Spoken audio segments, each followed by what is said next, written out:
Welcome back to the Dreamers to Doers podcast. I'm your host, Sarah Birkbeck, and we have been absolutely loving all of your feedback. Thank you for all of the incredible comments and just all of the excitement around this series. I'm also loving it. It was really fun to record it, and it's really equally amazing to get to listen back as these are airing. And so continue to tell us what you think. Tell us what's stirring in your heart. Like, subscribe, send this to friends, and help us spread the word.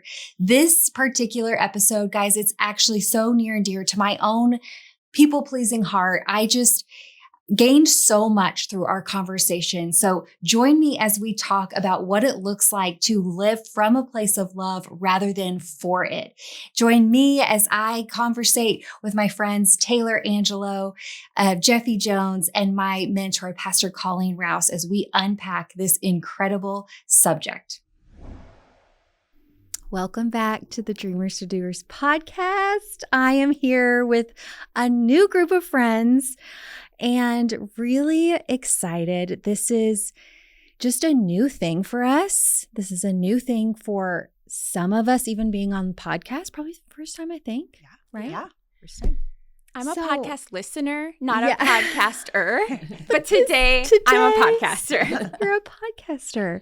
And it's fun. I mean, it's equally scary and hard to do new things, but I think this has been really fun. I've had this in my heart to have conversations like this recorded in a way that they're authentic, they're real. It's just us around the table. I feel like I have a gift of really incredible people around me.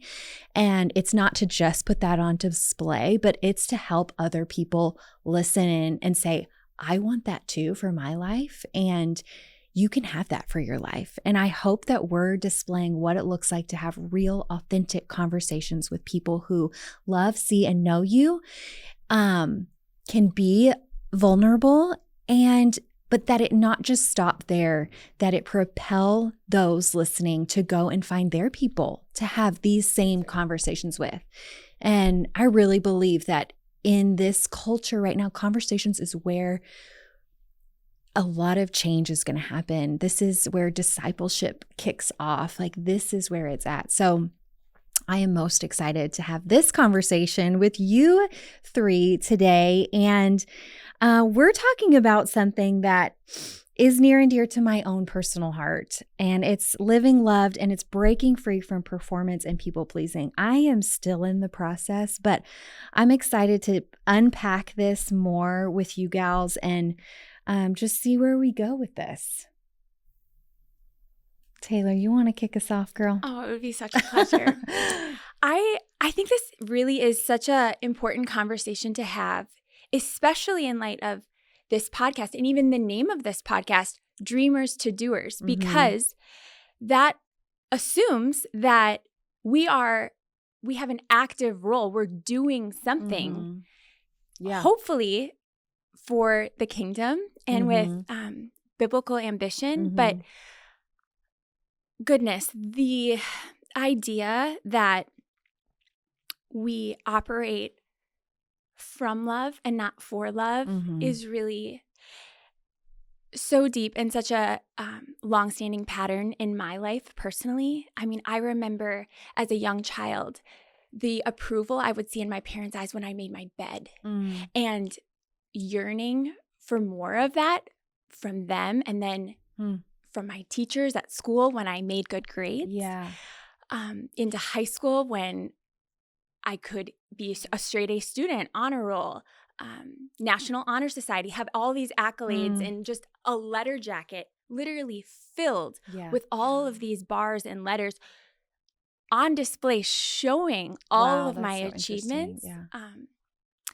And even now into adulthood, how that's looked is I'm such an achiever. I'm so goal oriented that every week I make a list. I have this sheet, Sarah knows, and I write out not only the calendar events, but the list of things that need to be done for the week, whether it's buy and wrap a birthday gift, whether it's the meals and the groceries that need to be purchased that week. But can I tell you how good it feels when you check that little box and you cross it off? And if you've done something that's not on the list. Are you the one of those? Oh, yes, I Writes am. it down and then just you write it down so that you get the fulfillment of checking that box. Love it. And I do think that it's a gift. It's the way God has knit me to achieve and accomplish things and get things done. And especially in the kingdom, those are really good things. And that can propel a ministry, a family, a household forward. But most recently, in the last 2 years, this became something that was so crippling to me. And it started where all good things start, with really great intention and motivation. But I so deeply wanted to be a student of the word and develop the discipline of being in the word every day. So like many, I got the little app, the Bible app on my phone, and they have the feature that counts your, that tracks how many days in a row, your streak. And it was a measure of success for me that I could look to and realize, like, I'm making progress in this discipline. And in the beginning, it was so beautiful. Yeah. But let me tell you, I became a slave to that number. And I was about 2 years in. I had some 600 days under my belt. And I can't tell you exactly what happened that day, what was on the calendar, what derailed me. But I woke up the next morning and I instantly felt shame and disappointment because I had missed a day of reading the word.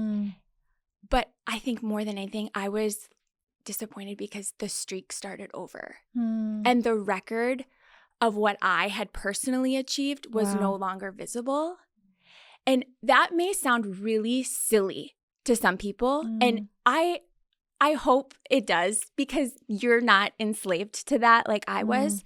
But I had to genuinely, I mean, it took probably a full 2 weeks to be able to even approach the Lord with this thing that I felt so ugly and shameful with, of like, I made something so beautiful of wanting to be in the word, such like a badge of honor and pride. And it really started for me unwinding the lie of I am not what I do. And I can instead choose a better way of choosing to live with the understanding that I am loved and I don't need to do things for love. That's so good, Taylor. And so I feel like Ephesians 3, 17 through 18, Paul shares, it so beautifully ties this up. I pray that you, being rooted and established in love, may have power together with the Lord's holy people to grasp. And that's what I had to do. I had to grasp how wide and long and high and deep is the love of Christ. That's so good. You know, my Bible actually my version uses to comprehend. So being rooted and grounded in love, may we be able to comprehend. And that word comprehend actually means to receive experientially, not simply to be understood in our minds. And I think that's when I was looking at this today thinking, oh man, I don't know. I know in my mind, I am fully loved. I understand that in my brain, but it does not always sink down. I am not always comprehending. Why? Because am I experiencing it? Have I opened myself up to experience? And I think that's where we can get lost in and I listen to you and I'm on the other side of the spectrum of I lack discipline. Like that is one of my hardest things because I'm a bit of a dreamer. I'm a bit of a creative. I can tend to live in a different headspace with vision and ideas. And I read one scripture and just like things explode in my brain. So the discipline for me is the rub. And so I love that you shared that because I think we're all so crafted so different. And there are people on the other side that will relate exactly to that challenge. And it can pendulum the opposite where, Absolutely. Yep. hey, if I'm not disciplining myself to be in the word every day, I'm not experiencing love. And so how am I going to live from that place? And so it's both. Yeah. It is both. It's both. Yeah. And I would add even, you said something, Taylor, about being a slave to a number. And just in my own personal life, it doesn't look just like yours. But I think if you're looking at performance and people pleasing versus being loved, it's enslavement versus being free. Yeah. And I was enslaved for a long time to the scale. Like the scale was a number that actually determined my worth and my value. If the scale number was the right number, then I was good. I was okay. If the scale number had gone up, it meant I was bad, and it was associated with shame. So I was enslaved to this number, and it was like, I felt like whenever the number went down, I got accolades from the outside. People like, oh, you look really good. Have you lost weight? Have you? And so it's just like, to your point, I think performance can look different for everybody. It can manifest differently in each of our lives.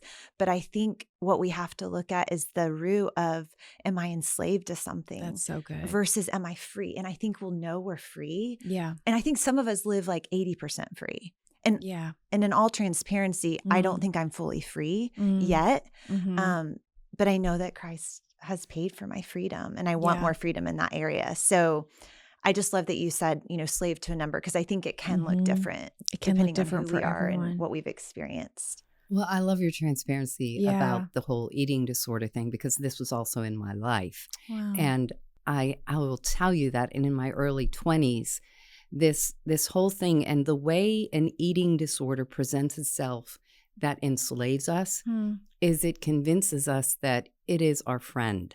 That voice told me, in my heart, not audibly, I will keep you from getting overweight. I will keep you in line. And so I embraced that directive. Wow. And I was enslaved to that.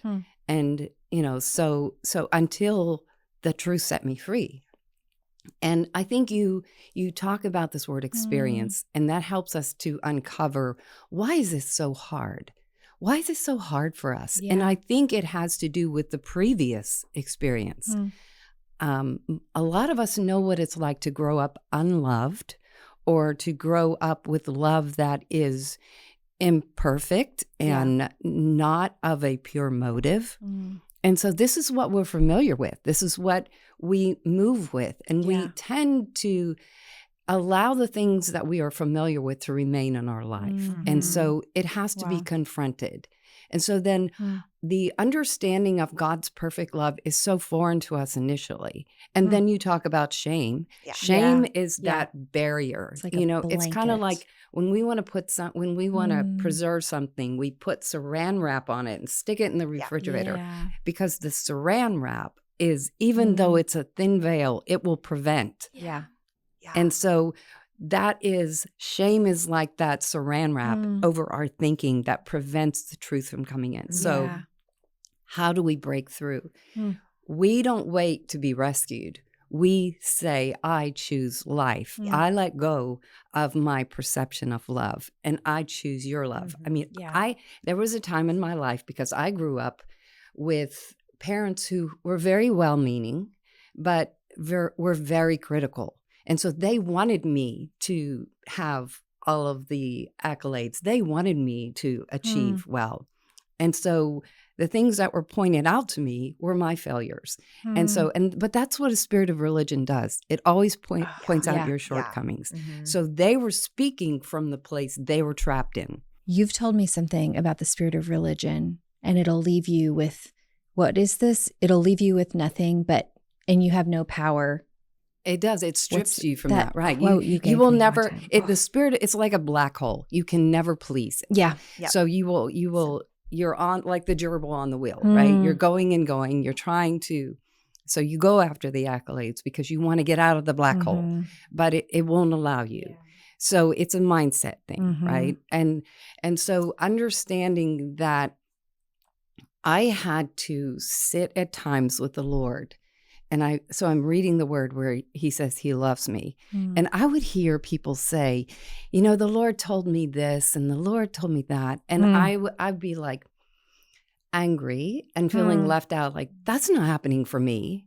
And the reason it wasn't happening for me, it wasn't because he wasn't saying it was because I couldn't hear it. Yeah. So I had to like break through the saran wrap, right? Yeah. I had to, the way I did it, it seemed so elementary. But here I am, a 27-year-old woman saying, okay, Lord, you said you love me. So I believe you love me because that's who you are. I started talking myself into truth. Wow. And there were times I had to sit down before I read the Bible. I just had to say these things because I was in unbelief. Yeah. And the only way you move from unbelief to belief is you begin to consecrate and dedicate with your own words. Wow. I had to hear myself say this. Wow. Yes. Yeah. I was going to say, you said the truth set you free. I'm like, what does that look like practically? But I think you just said it. That is exactly what it is. To make a decree. And the power of the word. We were talking about this yesterday on the airplane. Yeah. And the power of words. I mean, it reminds me of faith comes by hearing and hearing by the word of God. Yeah. And hearing the word of God and speaking that verbally Over yourself. over ourselves. Yeah. Yeah. And I think for me, I can, like you, Pastor Colleen, I can really easily believe the promises of God for other people. Like I will wholeheartedly hold faith and belief for other people. It's really difficult for me to believe that for myself. And so the gap between what I know and how I accept that is very wide. Yeah. But praise God Yeah.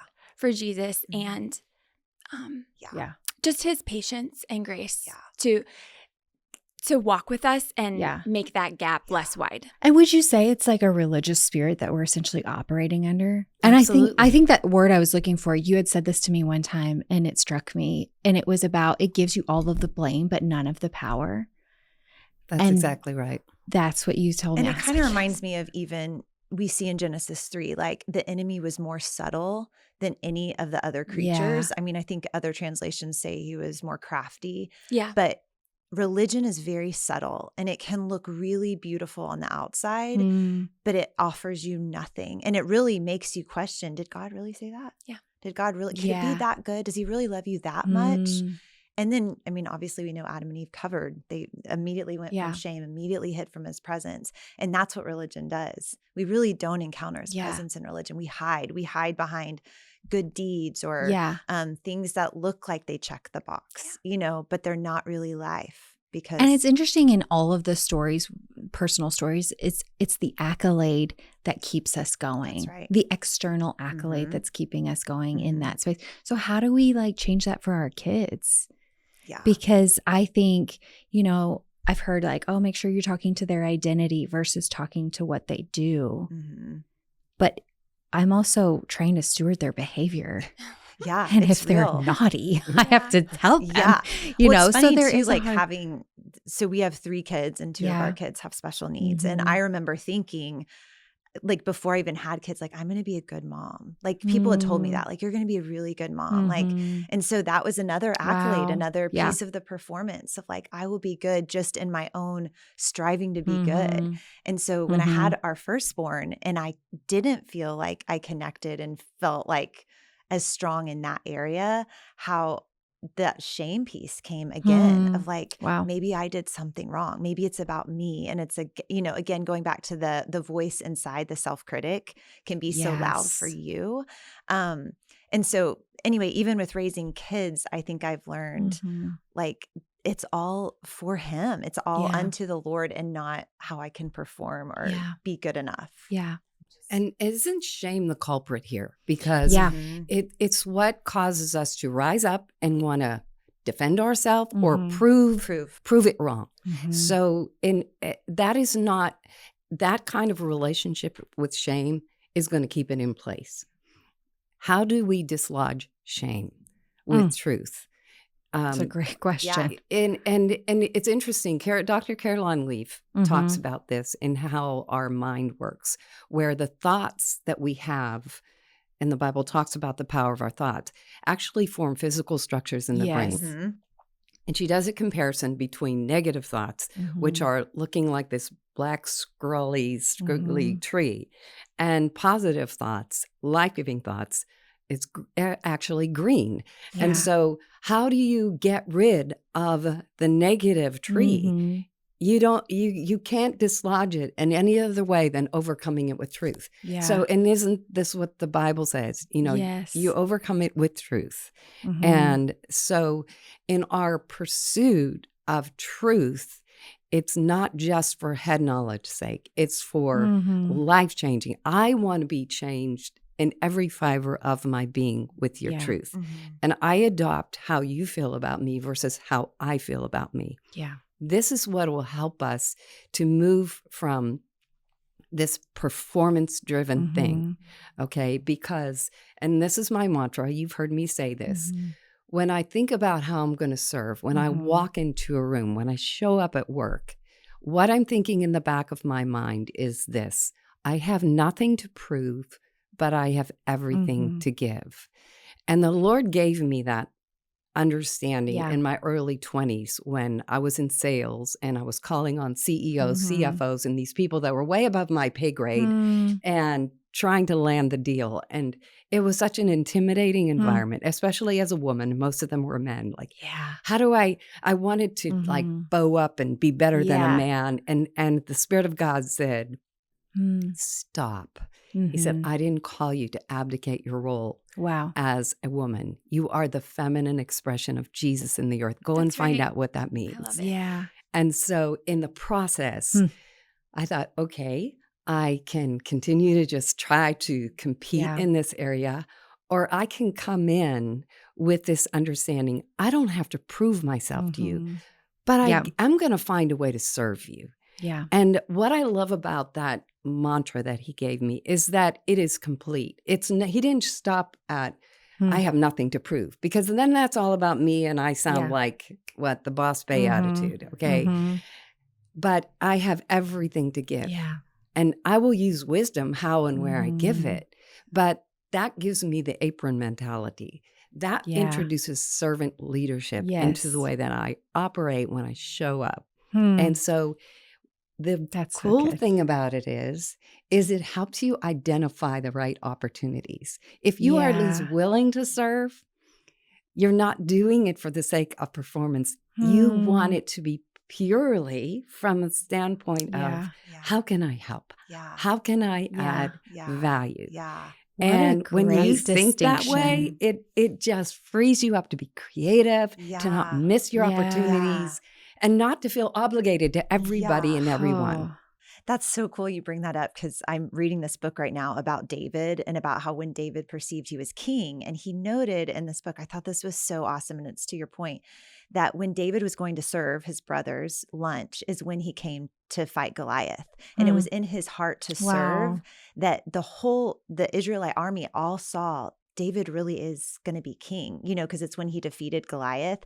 And so his whole concept was, it's in our serving that we actually get placed in a position of either defeating our Goliath or, really walking into our authority of who God's called us to be. But it's a mind shift. It's like, how am I here to serve and be a blessing to others and honor others?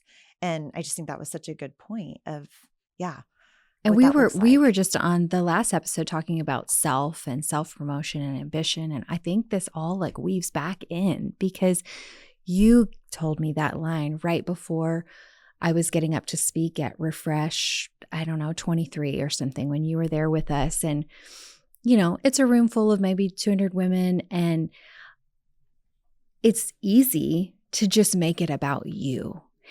And when you make it about you, which is easy to do, it's like scary to get up in front of people. It's hard to not get self-focused because you have self-doubt, and then you have insecurity, and then you think, what if I don't actually know anything and you have nothing to give? I mean, all of this is running through your mind, but it's all unto yourself. And when you said that to me as I went up there, I thought, what a mind shift. And that's exactly what it is. And it's going to take discipline and work to get up in front of 200 people and not be thinking about yourself. Mm-hmm. Well, is there a booger coming out of my nose? Part, because we're talking about not working to be, working from love and not for it. Yeah. But the work piece that I do think that we're called to steward is to take every thought captive and make it obedient to Christ. Like do the mental work, yes. which I think Caroline Leaf talks about a lot. Like you can form, your brain actually scientifically can be, it's neuroplastic. So it can be renewed. Like the Bible is true. Yeah. Yes. But we have to do the work of taking the thought captive, taking the ungodly belief, and then getting the truth. And so taking the ungodly belief, recognizing it's a lie, and then getting the truth and being like, this is what is true. This is what's going to be implanted. And from that place, I know our mind gets renewed. Yeah. But we have to be willing to do the work, the work of like the thought life work. Yeah. That sometimes I think we're okay just being like, I've always been like this. This is my personality. I'm always going to be a people pleaser. And it's like, no, God has more for us. Yeah. Well, and you're distinguishing victim mentality versus victor mentality. You're taking back control of what you are responsible for. Yes. And not waiting to be rescued. And so, I mean, I think a lot of women out there have been raised with this understanding of an expectation to be rescued. Look at the fairy tales. Rapunzel lets down her hair. Her greatest accomplishment is she grew her hair long. Like seriously, we got more to offer. So, and instead of waiting to be rescued, okay, our hero is already. Then there's the other opposite of, I'm going to go slay the day. Well, you know what? You go ahead and try to slay the day. But as far as I'm concerned, Jesus has slayed the day for me. And I'm just going to walk out the goodness and the promises. Yes. I'm going to move in what he did. You go ahead and slay your dragons. Right? So it's this balance of, and not even balance. It's finding at being centered on truth. Yes. And operating from that place. That's the key. And not the balance, because I think going back to your story from the beginning, it's not to say that working is bad or having this personality of a checklist work for you. And so that's great. And you are driven to get things done. And I don't think the ministry of Refresh would be where it is today if it wasn't for you. And so these things aren't all bad. That's right. It's just like in submission. Yes, absolutely. Yeah. And everything we're talking about here are ways that the Lord has helped walk me through freedom from slavery to the list and approval. And I think the lie would be that I just like throw the list away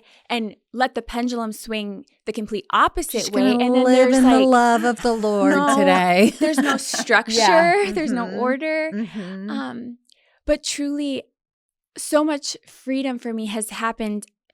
I do still make a list because the list in itself is not bad. It was just my motivation. And so I just now use that list as a guide. And I am so grateful because I have just sensed Jesus gently walking me through and approaching the list with stewardship. Like, look at, I get to go buy these groceries for my family because, Lord, you've provided them. And I get to buy this birthday present and share your love for this person that you've deposited your identity into. So I think it's really a perspective shift on stewardship. The motivation of your heart. And then gratefulness on the other side of it. It's stewardship versus striving. Dream Lab, go get it. Well, in Genesis, when it's talking about Adam and Eve going through the garden, and I remember looking up the word for the work that they were doing, because that's always spoke to me, because I am a doer. Like I'm like, I got vision. I want to do the thing. So I loved that from the beginning, Adam and Eve were called to cultivate. which then I felt like gave me like, okay, and so am I. Yeah. And so how does that look? Yes. How do I make this crushing checklist, That's right. slay the day, but also do it in the way that the Lord has intended me to? And I was reading about what the word work in Genesis meant for Adam and Eve, and it actually meant worship. And so their work was their worship. Mm-hmm. That was the original design of our operation. And the work, the call that God placed on both of them happened before the fall. So it wasn't a punishment. It was their instruction in Eden, in the perfect world, in union with God. That's so good. Yeah. And it's what we will be doing. Yes. When he returns. Absolutely. Right. So we aren't going to be little fat cherubs floating on clouds. I'm so happy about that. Fat cherubs floating on clouds. I've never heard that one before. That's really good. Yeah. And I do think a lot of what we overcome on this side of heaven has to do with our assignment in eternity. Yes. And what we'll be called to. And what do you mean by that? Well, I think there are things that we are entrusted with here on earth. I mean, God calls us kings and priests. So I think there will be some form of rulership in the eternal state. I don't really understand it all. But I don't think that this life is not connected to the next, to our eternal assignment that we have. So the way he knit us here will be reflected in heaven. Mm-hmm. Yeah. I think that's a great thing to call out too, because I think it's easy as Christians for us to compartmentalize. Yeah. And as Christian women, like, oh, okay, yeah, that's great. And I'm going to do the work of the Lord. I'm going to go to church and I'm going to serve in the childcare or in the parking lot. And then I'm going to come home and then I'm going to do my normal work and I'm going to live my normal life because I got to take kids to school and I got to do my checklist. And those two are like two separate compartments.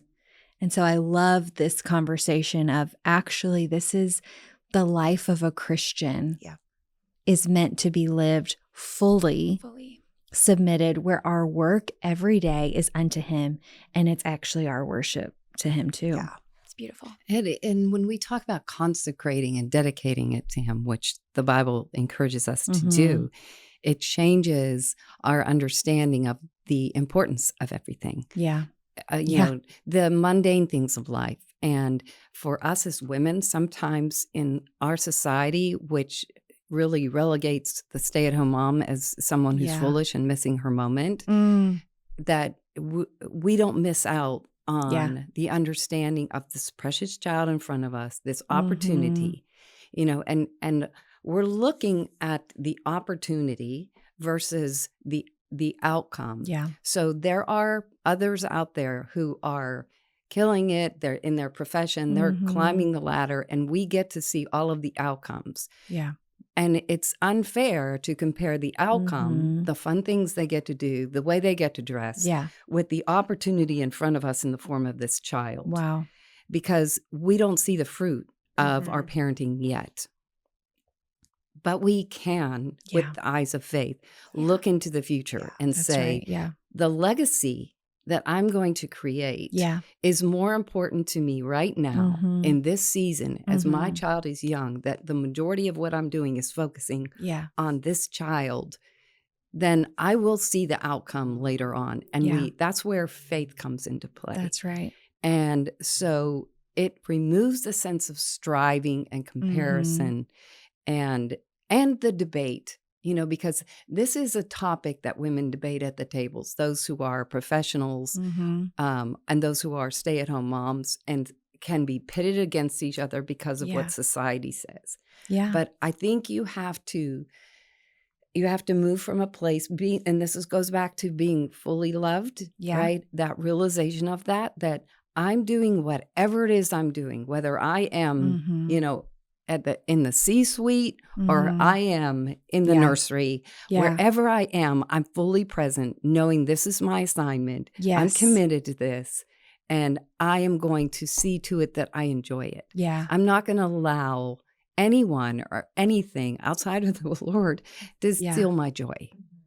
I think that is how you live loved. And I think we've kind of summed it up as it is stewarding our lives and the assignments and the responsibilities unto the Lord rather than striving for what we might not have. And I think I want to ask this question to all of us, because I was thinking about this for myself. What would my life really look like if I lived fully loved every day?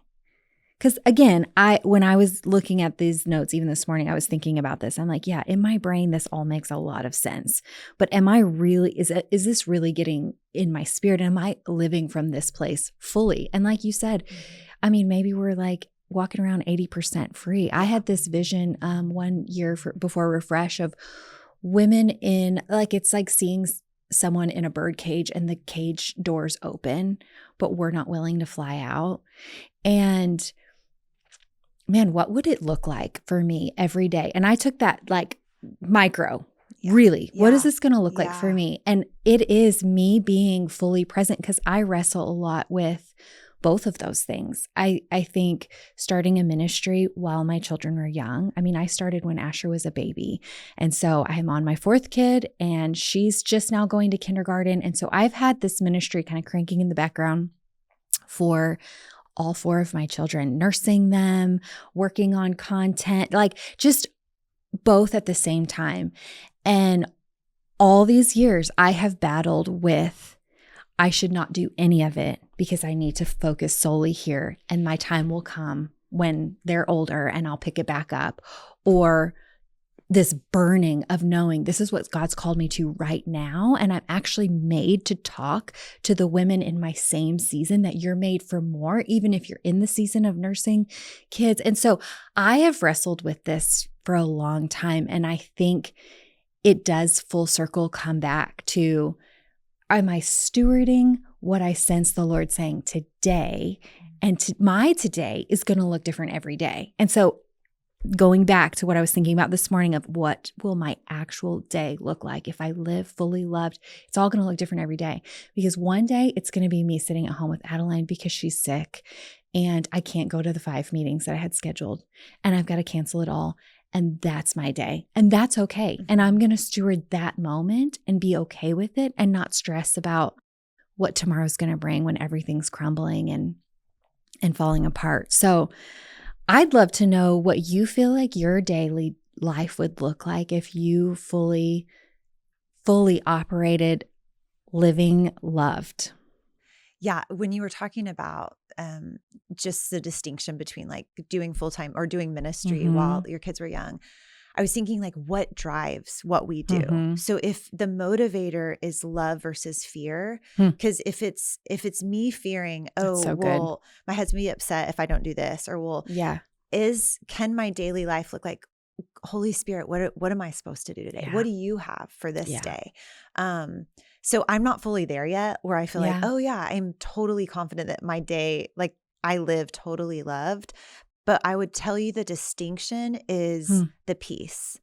Yeah. Because the God of peace is what comes and crushes the enemy under our feet. And so I think when my life, when there's a grace-filled peace on my day, I'm like, I'm living love today. Yeah. I'm not living that place of strife, and like you can just feel the tension of and there's like, in Hebrew, or not Hebrews, in Matthew, where it talks about in the message, like the unforced rhythms of grace. I know you're doing something on that. But I can sense when I'm living loved, it's this unforced rhythm of grace. It's like I'm not carrying all the burden because he's already carried it on my behalf. So it's kind of, I have to renew my mind. Like some days I feel like I live more love than others. Yeah. But I think what would differentiate the days I'm living loved in him is the peace. I love that you said either living from a place of fear or love. And I think that really is a great scale and a good reminder. What do you feel like for your personal life? And I think that, just monitoring that, the inner workings of our heart is really important to check our motive and to even think about going there. Because one of the things, statistics prove that women have a difficult time saying no. And this would have been me, Shocking. Right? And then now I'm a pastor and I have to serve everybody. So, oh my goodness, I was falling apart because of this. And so then I'm reading things about the power of your no. And I thought, okay, the power's in your no. Yeah. And so just Wow. like what happens to a 2-year-old? What do they say over and over again? No. Uh-huh. And it's not, and we think, oh my gosh, it's because they're hearing it from us. No, they're just, this is what's happening, right? Their little precious minds are unrenewed. So That's so true. So then the Lord said, the power's not in your no, the power's in your yes. And I'm looking in the scriptures, and it talks about what king goes to war before he looks to see, does he have what it takes to do this? Or what person tries to build something if they don't know the cost? Yeah. And so what the wisdom side of this is, what is the cost? Be aware of the cost. Yeah. And so in trying to make my decisions, I have my child, I have this task, and they seem to be competing. So there's 2 questions I ask myself. I have to hold it up to something in order to make a good choice. The first thing is, what's the priority? Is this person the priority? Now, yes, our children are always going to be the priority, but in this moment, are they the priority, or is this thing that really does need to get done right now the priority? And the second thing is, what is the cost? What's it going to cost? Well, my child's going to be fine. I'm going to, put on, what's the train? Thomas the Train for 30 minutes, right? And don't feel guilty about it, okay? Yes. And they're going to learn something from Thomas the Train. Yeah. And then what if I neglected this thing over here? So there are times you just have to work through that process. That's right, yeah. And then once you are at peace, that's where some peace comes. The peace can come even before, okay? Like, okay, this is what I'm supposed to do. I take care of that. And it's not even about work-life balance. I don't believe that's possible. That's, we are not created to juggle plates. Yeah. But we are called to be fully present in the moment. So I don't want my daughter to be neglected, right? I don't, and so when it's time to be with her, I'm fully with her. I don't want her to be neglected or robbed of a moment. But if I have an assignment, I have this assignment to pursue. And so we just have to walk through the disciplines of this.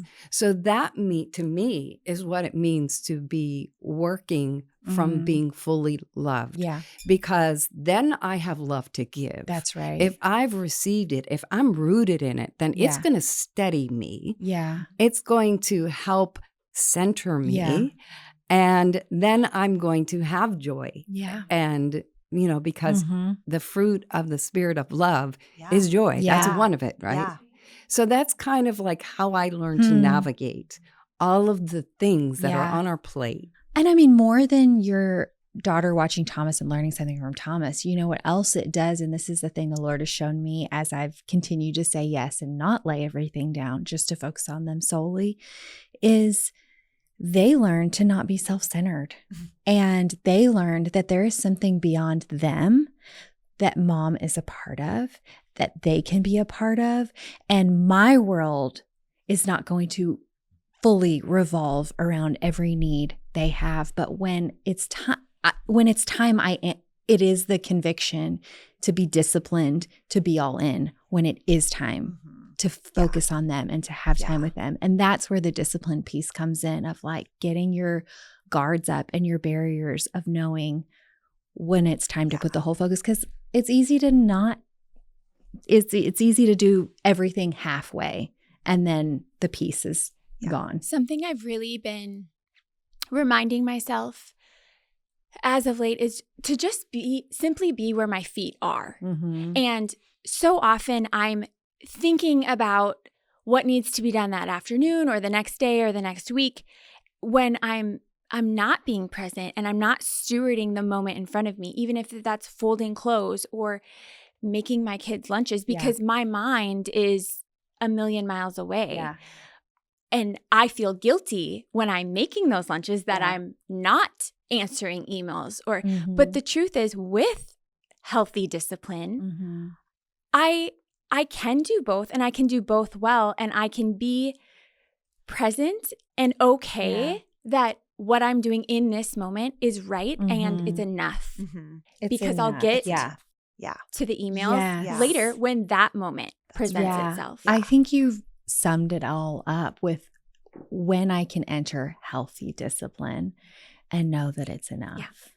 Like that is really, I feel like the call on this one and the seal up of really what we've talked about. Does anybody have anything else you wanted to? I just wanted to quickly piggyback off what you just said about when God's put a call in your life, there will be a grace for that call. And so even your call to start afresh when Asher was a baby, while some might say that's probably not a good time to start a ministry, God had called you to it. So there was a grace for it. And that the grace that's on your life might not look like the grace that's on Taylor's or Pastor Colleen's or mine. Like it will be different, but the important thing is that we know the call. Yeah. Because once we hear the call, and it's always a call from love's perspective. That's you know, right. the God of love calls us. And then from that place, there will be a grace to get done. Yeah. What we're called to get done.